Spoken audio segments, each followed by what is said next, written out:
नमस्कार लर्नर्स। स्वागत है आज के इस नए विश्लेषण में।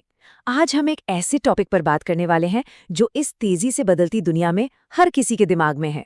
वो है किसी भी फील्ड में सच्ची महारत यानी ट्रू सब्जेक्ट स्पेसिफिक मास्टरी हासिल करना। आखिर ये होता कैसे है? चलिए इस मल्टी डायमेंशनल फ्रेमवर्क को एक मजबूत घर बनाने की प्रक्रिया की तरह समझते हैं। जैसे एक बेहतरीन इमारत के लिए एक ठोस नींव, मजबूत दीवारें और एक सुरक्षित छत की जरूरत होती है ना, बिल्कुल वही लॉजिक करियर स्पेसिफिक एक्सपर्टीज पर भी अप्लाई होता है। ये सब स्टेप बाय स्टेप तैयार होता है। तो चलिए जल्दी से अपना रोड मैप देख लेते हैं। हम इन 6 स्टेप से गुजरेंगे।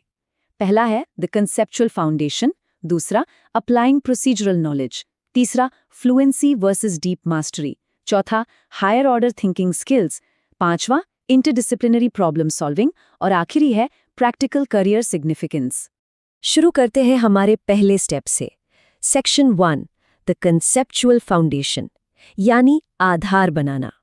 ये फाउंडेशन आउटकम बेस्ड एजुकेशन और ब्लूम्स टैक्सोनॉमी के कॉग्निटिव डोमेन पर टिकी है। क्योंकि देखिए, बिना एक ठोस नींव के आगे का कोई भी ज्ञान बिल्कुल नहीं टिक सकता। तो आखिर ये सब्जेक्ट स्पेसिफिक मास्टरी है क्या? अगर इसकी डेफिनेशन को ध्यान से देखें तो ये एक मल्टी डायमेंशनल अप्रोच है जो सिर्फ फैक्ट्स को रटने से बहुत आगे की बात करती है। रट्टा मारना यहाँ काम नहीं आएगा। इसका मेन मकसद किसी भी फील्ड की एक डीप फंक्शनल अंडरस्टैंडिंग हासिल करना है। सच्ची एक्सपर्टीज तब आती है जब हम इंफॉर्मेशन को यूजेबल नॉलेज में बदलने के लिए अपना इंटेलेक्चुअल एफर्ट लगाते हैं। सिर्फ किताबी बातें याद रख लेने से कोई एक्सपर्ट नहीं बन जाता। अब इसका मतलब ये नहीं कि फैक्ट्स याद रखना गलत है। फैक्ट्स याद रखना जरूरी है, पर यह मास्टरी की सिर्फ और सिर्फ एक शुरुआत है। ब्लूम्स टैक्सोनॉमी के हिसाब से अगर देखें तो रिमेंबरिंग सिर्फ एक लोअर ऑर्डर स्किल है। असली मास्टरी तब झलकती है जब नई इन्फॉर्मेशन को प्रायर नॉलेज के साथ जोड़ा जाए और एक ठोस कंसेप्चुअल फ्रेमवर्क तैयार किया जाए। ये बिल्कुल वैसा ही है जैसे ईंट पर ईंट रखकर किसी नींव को मजबूत करना। चलिए अब आगे बढ़ते हैं। सेक्शन 2, अप्लाइंग प्रोसीजरल नॉलेज यानी दीवारों का निर्माण। एक बार जब नींव बन गई तो अगला कदम उन दीवारों को खड़ा करना है जो हमारे ज्ञान को एक आकार देंगी। ये किसी भी डिसिप्लिन का हाउ टू होता है, यानी उस काम को प्रैक्टिकली करने का तरीका। तो यहाँ सबसे जरूरी बात यह है कि हम दो अलग कॉन्सेप्ट्स के बीच का फर्क समझें। एक है एग्जीक्यूशन और दूसरा है इम्प्लीमेंटेशन। एग्जीक्यूशन का सीधा सा मतलब है जानी पहचानी सिचुएशंस में पहले से तय तरीकों को बस दोहराते जाना। लेकिन ट्रू मास्टरी की पहचान होती है इम्प्लीमेंटेशन। जब किसी नए और कॉम्प्लेक्स प्रॉब्लम का सामना हो जिसका कोई तयशुदा परफेक्ट फिट जवाब ना हो, तब अपने प्रोसीजर्स को मॉडिफाई करना, उन्हें बदलना, यही असल खेल है। और यहीं पर एक आम स्टूडेंट और एक एक्सपर्ट के बीच का अंतर बिल्कुल साफ हो जाता है। अब हम इस चर्चा के सबसे दिलचस्प मोड़ पर पहुंच गए हैं। Section 3, fluency versus deep mastery.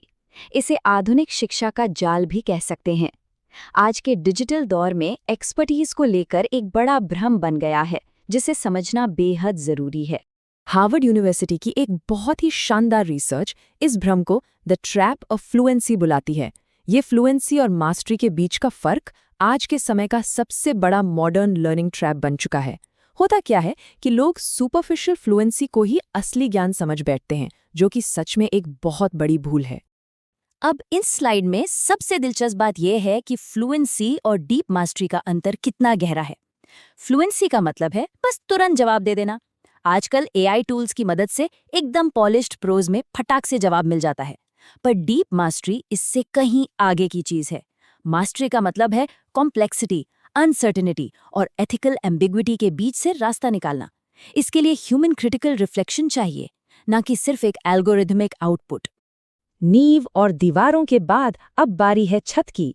Section 4, higher order thinking skills यानी जटिल छत का निर्माण।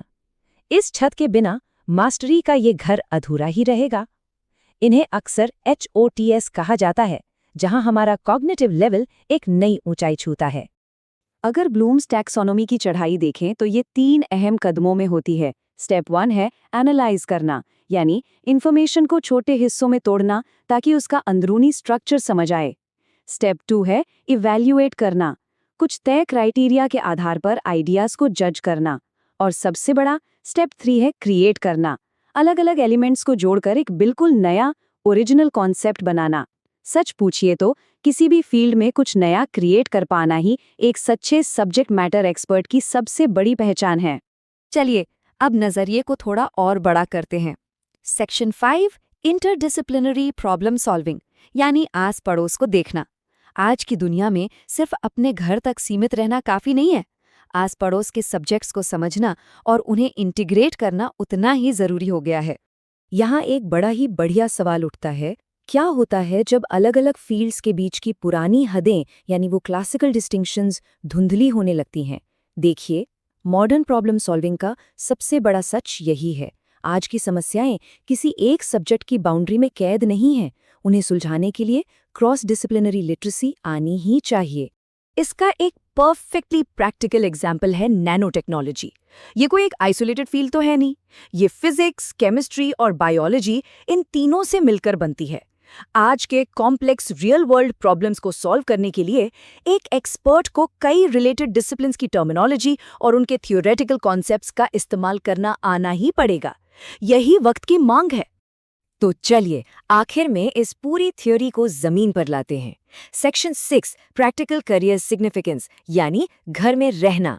आखिर इस मल्टी डायमेंशनल फ्रेमवर्क का रियल वर्ल्ड में क्या फायदा है और ये प्रोफेशनल्स को एम्प्लॉयबल कैसे बनाता है? इस मास्टरी के 3 सबसे बड़े प्रैक्टिकल फायदे होते हैं। पहला, प्रॉब्लम सॉल्विंग। एक एक्सपर्ट के पास अगर डेटा अधूरा भी हो तो भी वो इंटेलिजेंट गेसिंग कर लेता है। हिडन क्यूज को ढूंढना और एलिमिनेशन पाथवेज का इस्तेमाल करना उन्हें आता है। दूसरा है एम्प्लॉयबिलिटी, जैसे हमारा 4 ईयर अंडर ग्रेजुएट प्रोग्राम यानी FYUGP फ्रेमवर्क। इसका मकसद ही ये है कि इनोवेशन और क्रिटिकल थिंकिंग के जरिए रिसर्च लेड एम्प्लॉयबिलिटी बढ़ाई जाए जो पूरी तरह ग्लोबल स्टैंडर्ड्स पर खरी उतरे। और तीसरा पॉइंट जो कि एक सच्चा गेम चेंजर है वो है ट्रांसलेशनल रिसर्च। अब ये ट्रांसलेशनल रिसर्च क्या भला है? इसका सीधा सा मतलब है एकेडमिक डिस्कवरीज को सिर्फ पेपर पर ना रखकर उन्हें प्रैक्टिकल, कमर्शियल या क्लिनिकल एप्लीकेशंस में बदलना। एक्सपर्टीज का आखिरी लक्ष्य यही होना चाहिए।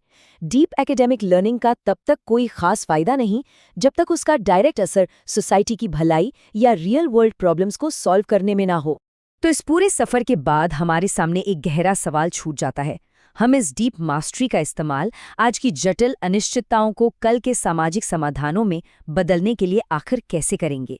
ये बिल्कुल वैसी ही दिशा है जहां लगातार विचार करते रहना और सीखते रहना बेहद जरूरी है, ताकि ये एजुकेशनल जर्नी कभी रुके नहीं और हमेशा नए रास्ते खोलती रहे।